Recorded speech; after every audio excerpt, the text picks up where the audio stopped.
Pada kesempatan sebelumnya, kita sudah bahas struktur notasi algoritmik. Berikut pernyataan-pernyataan dasar untuk menyusun algoritma. Kita sudah bahas bagian kamus, kita bahas bagian pernyataan berurutan, pernyataan bercabang, dan pernyataan berulang, termasuk pernyataan pemberian atau assignment, pernyataan masukan atau input, dan pernyataan keluaran atau output. Kesempatan kali ini akan kita manfaatkan untuk membahas notasi algoritmik modul atau dalam dunia pemrograman biasa disebut dengan fungsi dan prosedur. Oke, kita perlu mereview fungsi matematis karena memang asal-usulnya dari dunia matematika. Kita perhatikan fungsi seperti yang sudah saya tayangkan. Ada dua fungsi di situ. Yang pertama adalah fx sama dengan x kuadrat minus 4x plus 10. Kemudian yang kedua adalah hx, y sama dengan x kuadrat minus 2xy ditambah y kuadrat. Pasti sudah tahu bagian-bagian dari fungsi matematis itu. Ada yang disebut dengan nama, ada yang disebut dengan parameter formal. Pasti tahu pada dua fungsi itu terdapat nama di bagian apa. Ya, ini adalah namanya, f sama h. Kemudian yang ada di dalam kurung adalah parameter formalnya, x dan z, pada kedua fungsi tersebut. Kemudian definisinya ada di sebelah kanan tanda sama dengan. Kemudian jika diberi masukan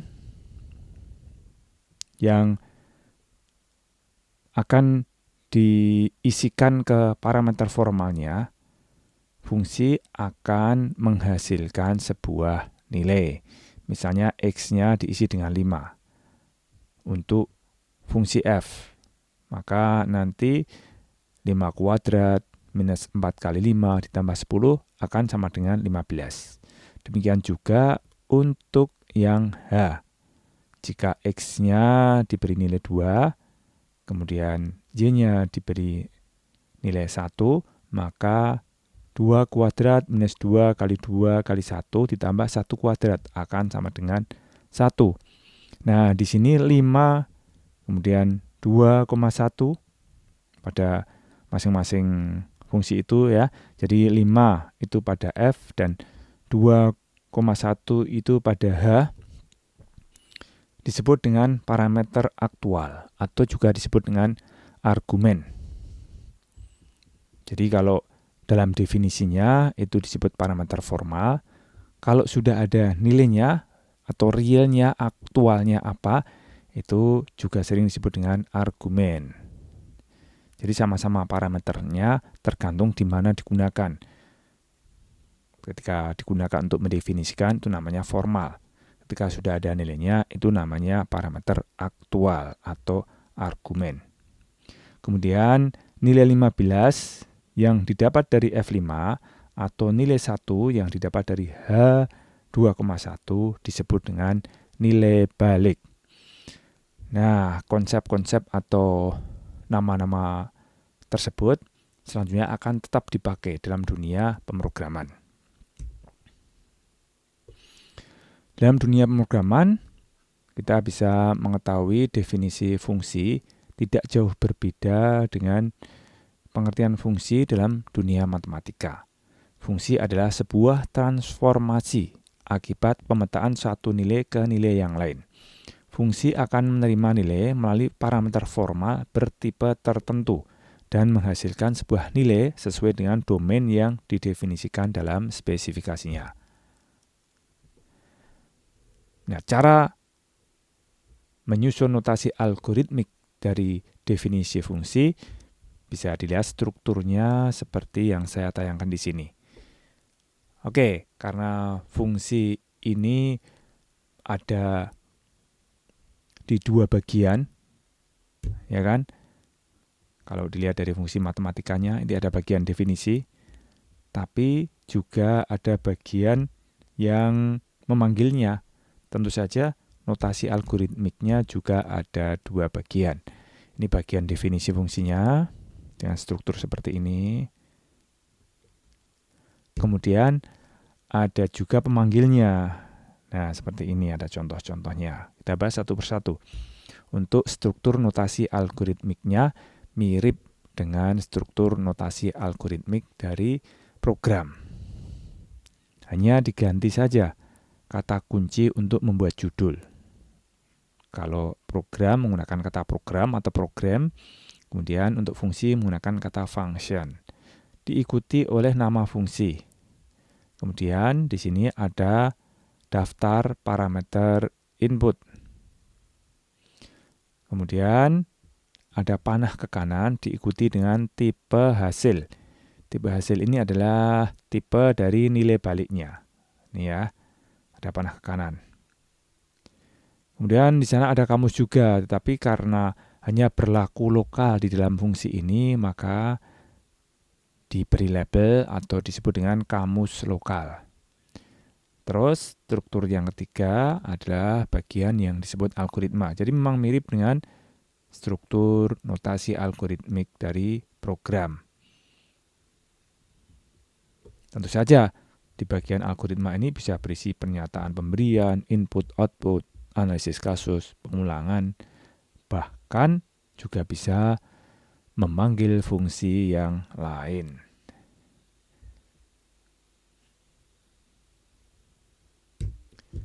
Oke, sekarang pemanggilan fungsi. Jika orang dipanggil dengan namanya, fungsi juga dipanggil dengan namanya.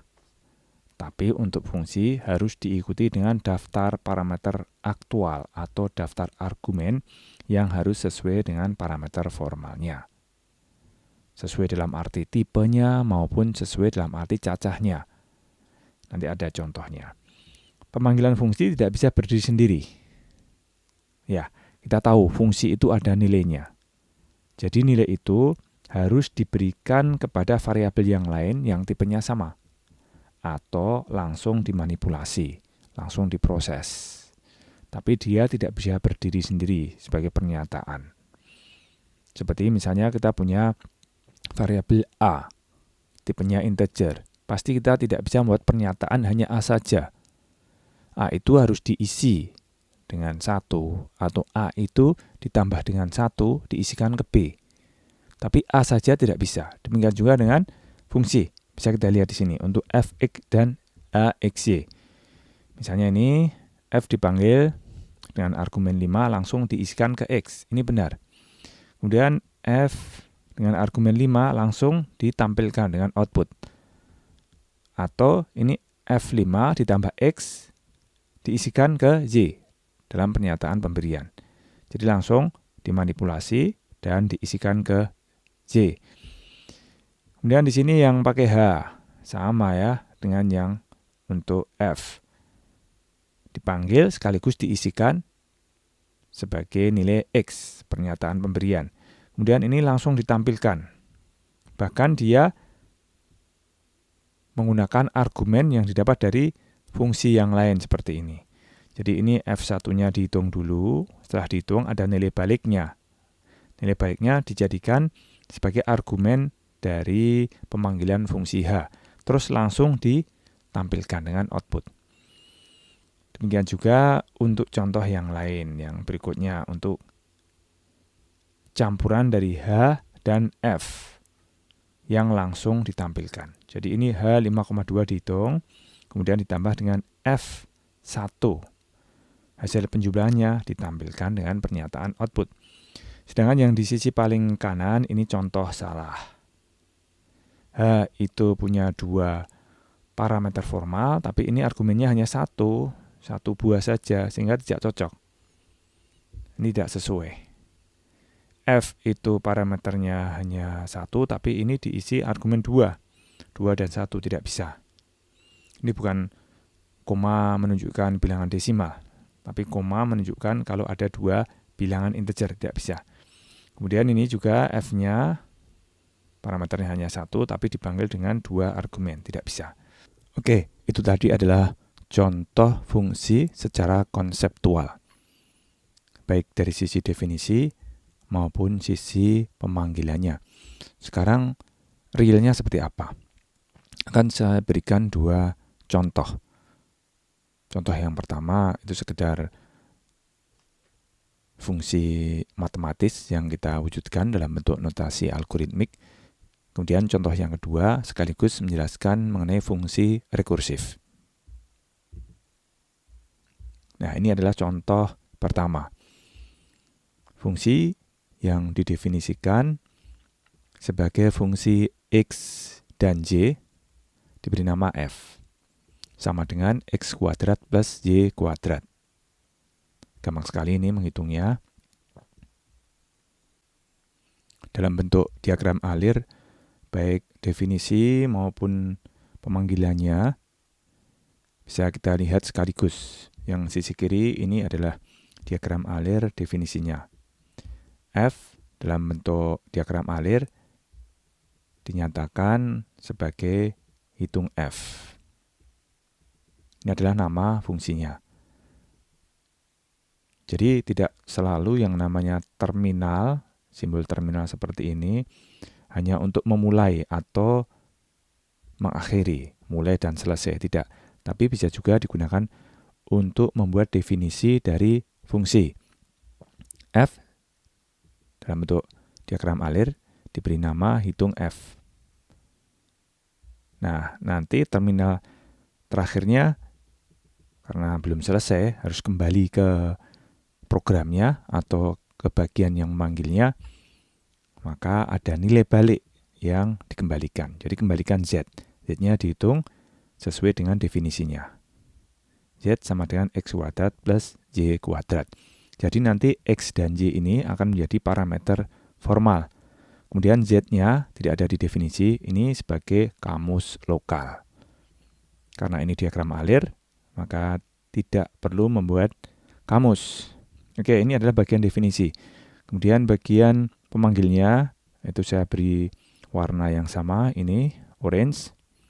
Yang pertama ini hitung F langsung diisikan sebagai nilai dari hasil 1. Jadi hitung F dipanggil dengan argumen 5 dan 1. 5 ke X, 1 ke Y. Dihitung langsung ditampilkan. Terus pemanggilan yang kedua, nilainya ini langsung dituliskan, ditampilkan. Jadi ini adalah program utamanya, program yang memanggilnya. Akan kita bahas satu persatu seperti apa notasi algoritmiknya. Nah, ini bagian definisi dari contoh tadi. Hitung F namanya. Sebagai nama dari fungsi function. Terus X dan Y ini adalah parameternya. Integer. Hitung F sendiri harus diberi tipe. Tipenya juga integer. Diberi panah ke kanan. Ini adalah spesifikasinya. Kita berikan di dalam komentar. Kemudian tadi sudah saya jelaskan, ini ada kamus lokal Z. Tipenya juga integer. Terus bagian algoritmanya adalah bagian definisinya, perhitungannya begitu. Secara matematis, Z sama dengan X kali X tambah Y kali Z. Setelah Z didapat, maka nilainya bisa dikembalikan dengan panah ke kanan. Nanti otomatis nilai Z akan tersimpan di hitung F dalam program yang memanggil fungsi ini. Oke, lanjut ya. Dari diagram alirnya kita bisa mengidentifikasi kamusnya, yaitu hasil 1, kemudian A dan B. Tidak ada lagi yang lain. Nah, kemudian karena ini mudah ya, hanya input, jadi ini ya. Input A, ini input B. Kemudian ini juga mudah. Output hasil 1 ini. Kita tinggal mikirkan seperti apa pemanggilan fungsi hitung F.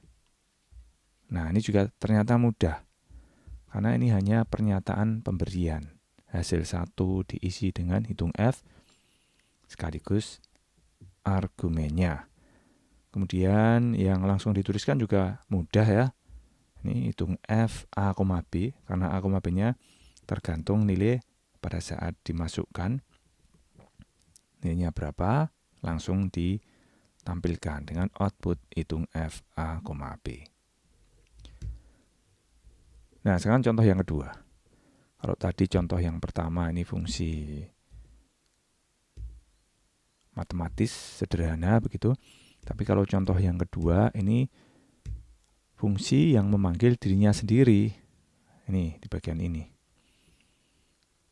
Ternyata ada bagian memanggil dirinya sendiri. Jadi perlu simbol juga untuk proses terdefinisi ini atau untuk fungsi ini. Kemudian yang sisi sini adalah bagian yang menghentikan proses pemanggilan terhadap dirinya sendiri. Nah, pasti kita tahu ini berfungsi supaya tidak terjadi perulangan yang berterusan gara-gara memanggil dirinya sendiri. Ini didapat dari mana? Didapat dari definisi fungsinya. F adalah fungsi dari X. Akan sama dengan X untuk nilai X yang kurang dari 2. Sedangkan untuk X lainnya atau yang lebih dari atau sama dengan 2, Fx-nya akan sama dengan X dikalikan Fx-1. Jadi kalau 3 maka Fx2 juga terlibat. Kalau 5 berarti F4 juga terlibat. Sementara menghitung F4 sendiri juga perlu F3. Begitu seterusnya. Ya, pasti semua tahu ini adalah perhitungan faktorial. Kalau 5 sebagai argumennya maka akan sama dengan 5 kali 4 kali 3 kali 2 kali 1. Dan seterusnya, kalau 10 juga seperti itu. Ini contoh pemanggilnya, sederhana sekali. Karena argumennya dipilih 5, maka F5 bisa langsung dimasukkan sebagai nilai faktorial. Terus karena ini memanggil F, maka ditaruh di dalam proses terdefinisi yang kanan kirinya ganda. Faktorialnya sudah didapat, maka dia bisa dituliskan, tulis faktorial. Walaupun sebenarnya tidak harus seperti ini. Bisa juga ini tidak ada, tapi langsung dipanggil. Tulis F5 juga bisa. Tapi ini akan sekaligus digunakan untuk memberi contoh kamus atau variabel faktorial, maka pemanggilnya saya pilihkan yang seperti ini. Seperti apa notasi algoritmik dari fungsi rekursif ini? Kita bahas lebih dulu bagian definisinya. Ini adalah bagian definisi. Nama fungsinya F dalam notasi algoritmik atau program nanti diberi nama hitung faktorial menggunakan C supaya nanti berbeda dengan faktorial pada kamus di program utama. Terus ini adalah nama dari fungsi. Kita beri kata kunci function. Dilihat di definisinya ini ada parameter X. Maka X-nya ini masuk di dalam kurung juga. Bertipe integer. Kemudian nilai baliknya karena akan menyimpan nilai di sini. Nilainya tentu saja adalah bilangan bulat juga. Sehingga dia harus diberi tipe integer juga. Ada simbol panah ke kanan. Lanjutkan dengan penjelasan mengenai fungsi ini. Oke, lanjut ke bagian kamus. Karena hanya berlaku lokal di fungsi ini, maka diberi judul kamus lokal. Kamus lokal isinya apa? Isinya ternyata hanya Z. X-nya tidak masuk karena dia sudah menjadi parameter. Ini ada bagian yang nanti akan membuat pilihan atau percabangan. Dengan syarat X kurang dari 2. Ya, X yang tipenya integer ini akan dijadikan sebagai syarat. Dia apakah memilih bagian ya atau memilih bagian yang sebaliknya. Jadi ini akan menjadi if X kurang dari 2, bagian ini. Then, pernyataan pemberian, yaitu X diberikan ke Z. X panah ke kiri Z. Terus bagian yang sebaliknya atau else akan mengisikan Z dengan X kali Fx min 1. X kali F-nya kan hitung faktorial. Hitung faktorial X min 1. Ini kalau sudah dihitung Z-nya, ya tentu saja tergantung nilai X-nya ya. Dia akan berkurang sampai satu saat akan kurang dari 2. Kalau sudah kurang dari 2 akan berhenti pemanggilan terhadap dirinya sendiri. Kalau sudah ada nilai Z-nya dikembalikan. Atau ada nilai balik yang tersimpan dihitung faktorial. Ini adalah bagian notasi algoritmik untuk definisi fungsi faktorial ini. Kemudian bagian pemanggilannya. Contoh 2, beri nama contoh 2. Ini programnya, jadi program. Terus langsung memanggil F dengan argumen 5. Disimpan di faktorial pakai K. Jadi perlu kamus faktorial, tipenya integer. Bagian memanggil ini langsung saja begini. Faktorial, mengisikan ke faktorial pakai K ini ya. Diisi dengan F5. F-nya namanya tadi kan hitung faktorial 5. Tulis faktorial, sudah cuman output faktorial. Begitu untuk contoh fungsi yang kedua yang merupakan fungsi rekursif. Fungsi yang di dalamnya ada bagian pemanggilan terhadap dirinya sendiri. Oke. Ini adalah ringkasan fungsi. Fungsi merupakan kelompok pernyataan untuk menghasilkan sebuah nilai keluaran. Sebuahnya diberi tanda dengan warna merah. Kenapa? Karena ini bisa memancing pertanyaan. Bagaimana jika beberapa nilai keluaran? Atau bagaimana jika malah kelompok pernyataan itu tidak ada nilai keluarannya? Tentu saja, karena nama fungsi itu hanya satu ya, dia tidak bisa mewujudkan yang seperti ini. Bagaimana cara mendefinisikan kelompok pernyataan yang dapat menghasilkan beberapa nilai balik atau tanpa nilai balik? Kita perlu yang namanya prosedur.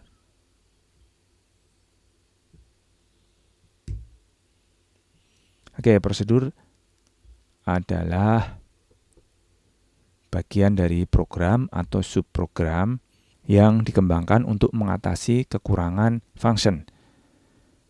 Seperti tadi sudah disebutkan di dalam ringkasan. Oke, nama prosedur ini hanya satu. Berarti tidak mungkin digunakan untuk menyimpan nilai balik sebagaimana nama fungsi. Bagaimana mungkin beberapa nilai balik dapat disimpan di tempat penyimpanan yang hanya satu? Prosedur juga dapat tidak menghasilkan nilai apapun. Jangan dibalik ya. Prosedur juga dapat, jadi mungkin tidak menghasilkan nilai apapun. Nama prosedur tidak digunakan untuk menyimpan nilai balik. Ya karena nilainya bisa lebih dari satu. Untuk apa? Disimpan di satu tempat. Kalau misalnya ada nilai balik 3, harusnya butuh 3 tempat juga. Nilai balik dalam fungsi disimpan di nama. Nilai balik dalam prosedur disimpan di parameter formal atau disebut sebagai parameter output. Ya, parameter yang menyimpan keluarannya. Untuk membedakan parameter formal terproses, jadi kan ada parameter formal yang diproses. Maka parameter formal ini disebut parameter input.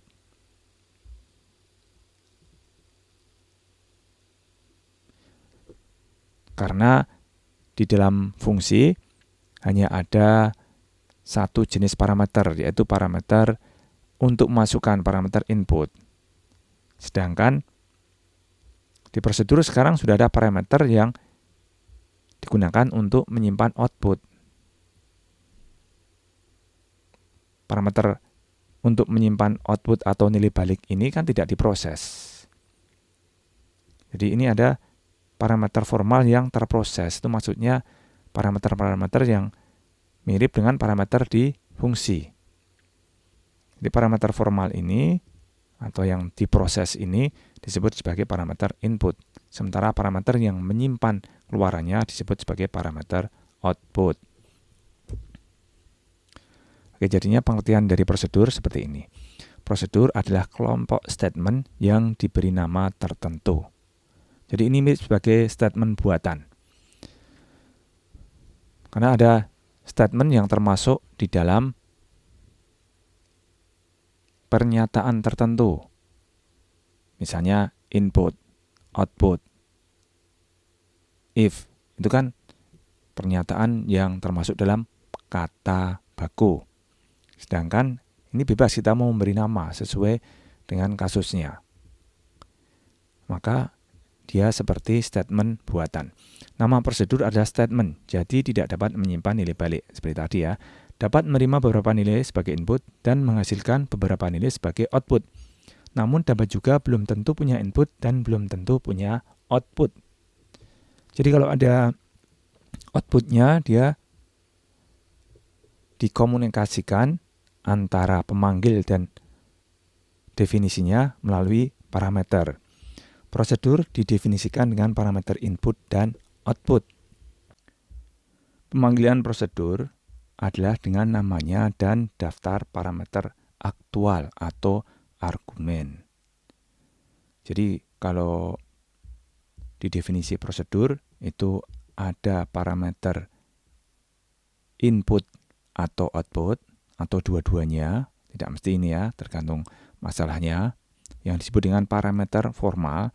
Maka ketika pemanggilan itu juga ada parameternya, tapi nilai real dari parameter itu maka disebut dengan parameter aktual. Nyatanya itu bernilai berapa? Atau ini juga disebut sebagai argumen. Nah, yang perlu diperhatikan di sini ketika pemanggilan, untuk parameter output harus berupa variabel. Ya, kenapa variabel? Karena digunakan untuk menyimpan hasil proses yang ada di dalam prosedur.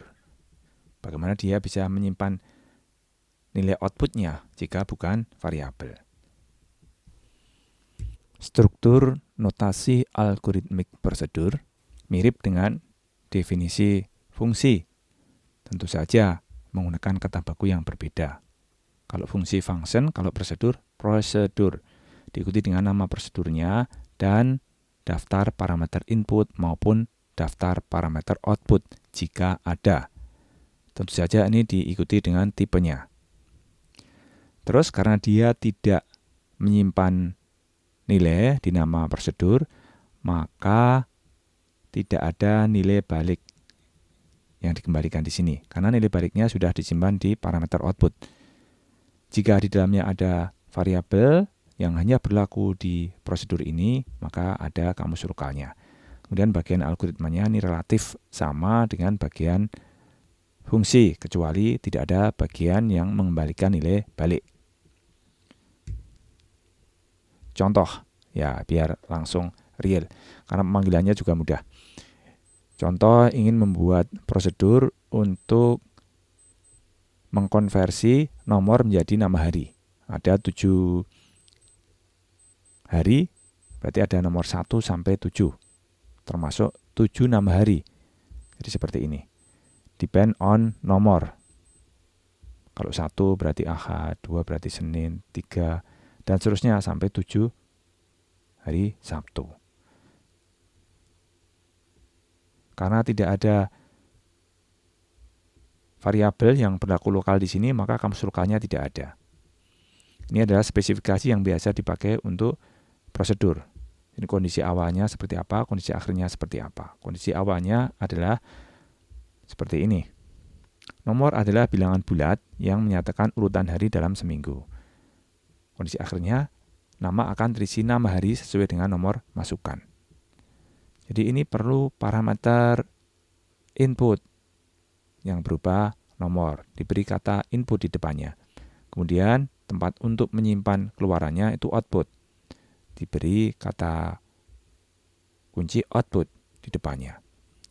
Karena ini berupa kata-kata, maka dia bertipe string. Contoh pemanggilan. Nomor menjadi nama hari ini ya.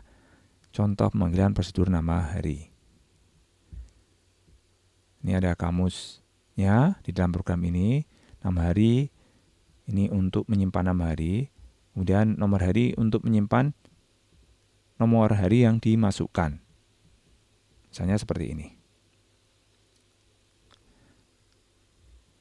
Ini adalah pernyataan masukan untuk nomor hari. Nomor harinya 7. Jadi 7 tersimpan di sini. Terus akan memanggil prosedur hari. Ya, hari ini akan dipanggil dengan input nomor hari. Nomor harinya kalau 7, maka 7 masuk di sini. Jadi 7 masuk di sini, nomornya gitu ya. Terus kalau 7 berarti dia akan memberi nilai Sabtu ke nama. Jadi nama nanti outputnya akan berisi Sabtu. Alias nama harinya ini nanti akan menjadi Sabtu. Oleh karena nama hari sudah ada isinya Sabtu, ketika pernyataan output nama hari, maka nanti akan tampil tulisan Sabtu. Kemudian contoh yang kedua, ini hari dipanggil langsung dengan argumen 3 atau parameter aktual 3. Jadi nanti otomatis nama hari ini akan terisi Selasa. Itu contoh yang pertama. Kemudian contoh yang kedua, perpangkatan. Ini bagian definisi. Kita bisa membuat perhitungan perpangkatan dengan prosedur. Ini juga bisa dibuat dengan fungsi. Tapi bedanya kan hanya kalau di fungsi nilai baliknya disimpan di nama fungsi, sedangkan di prosedur nilai baliknya akan disimpan di parameter output. Ya, seperti ini. Nanti akan disimpan di parameter output Z, tipenya real. Kemudian pangkat itu tipenya integer, yang dipangkatkan itu tipenya real. Jadi di sini sudah ada bilangan yang dipangkatkan real, tidak harus bilangan bulat. Kemudian pangkatnya n dan keluarannya. Karena akan terjadi perkalian sebanyak pangkatnya, maka perlu kamus lokal E.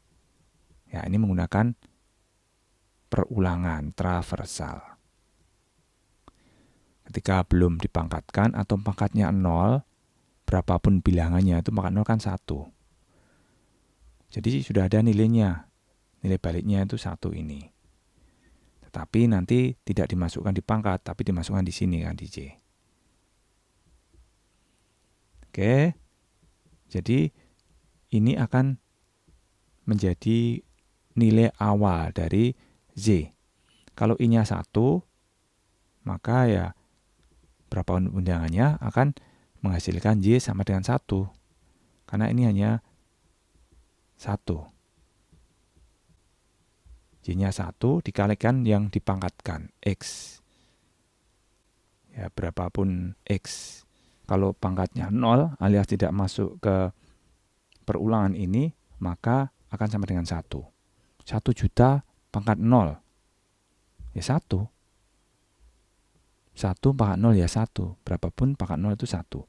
Begitu pangkatnya ini 1, atau dia masuk di perulangan ini 1, maka ini akan dieksekusi. Y-nya akan sama dengan 1 dikali dengan X itu sendiri. Nah, pasti berapapun nilainya, kalau pangkat 1 itu akan sama dengan nilai itu sendiri. 1 pangkat 1 sama dengan 1. 2,5 pangkat 1, 2,5.